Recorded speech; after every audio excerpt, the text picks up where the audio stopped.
नमस्कार मित्रांनो, मी पल्लवी अमरे तुमचं या मिनी ब्लॉगमध्ये स्वागत करते। तर आज आपण जाणार आहोत कुणकेश्वरला। तर आम्ही आता डेपोमध्ये आलो आहोत आणि आता आमची महिला मंडळची ट्रिप जाते कुणकेश्वरला। तर महिला मंडळ सगळे इथे जमलेले आहेत, काही येत आहेत। तर आम्ही आता एसटी मध्ये जागा भेटण्यासाठी पुढे जातोय। तर आम्हाला इथे जागा भेटलेली आहे आणि आता आम्ही एसटीतून खाली उतरलो आहोत आणि महिला मंडळ ट्रिपचा एक फोटो काढत आहोत।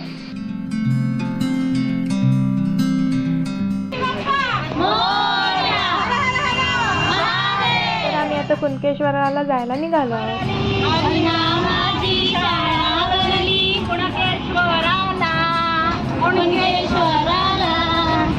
तर इकडे आम्हाला नाश्त्याला साबुदाण्याची खिचडी आणि वेफर्स होते। तर खिचडी खूप छान होती, ती आम्ही खात खात कुणकेश्वराला पोचलो।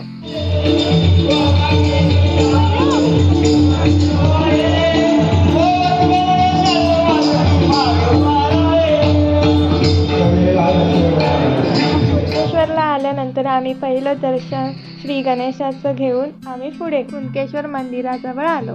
तर इकडे दर्शन घेण्यासाठी रांगा लावायच्या होत्या, तर आम्ही रांगेत जात असताना मी राहिले मागे। तर सलोनी मला बोलवत होती। तर आज श्रावण सोमवार असल्यामुळे इथे खूप गर्दी आहे।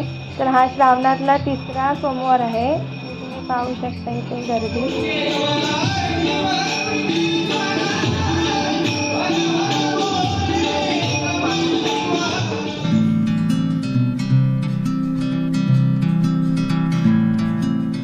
दर्शन घेऊन झाल्यानंतर आम्हाला साबुदाण्याची खिचडी म्हणून प्रसादी भेटली। तर इकडे ट्रिपमधील महिला मंडळ बसलेले होते, तर मी त्यांचा एक फोटो काढायसाठी आले होते।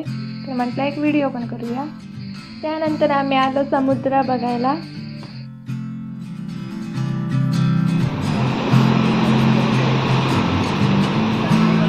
हे मंदिर समुद्राच्या किनारी आहे आणि दक्षिण कोकणची काशी म्हणून ओळखले जाते।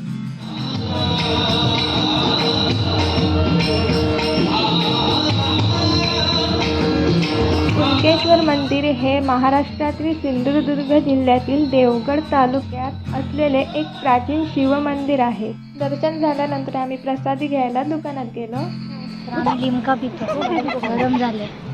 तर आम्ही आता आलो दुकानातून जाऊन आणि आता आम्ही जातोय देवगडला जायचं प्लॅनिंग ठरतंय आता यांचं, हो ना? बघू आता। हो तर मित्रांनो, आता देवगड बीचवर जायचं प्लॅनिंग होतंय। तर आपण नेक्स्ट व्हिडिओमध्ये भेटूया। Bye bye.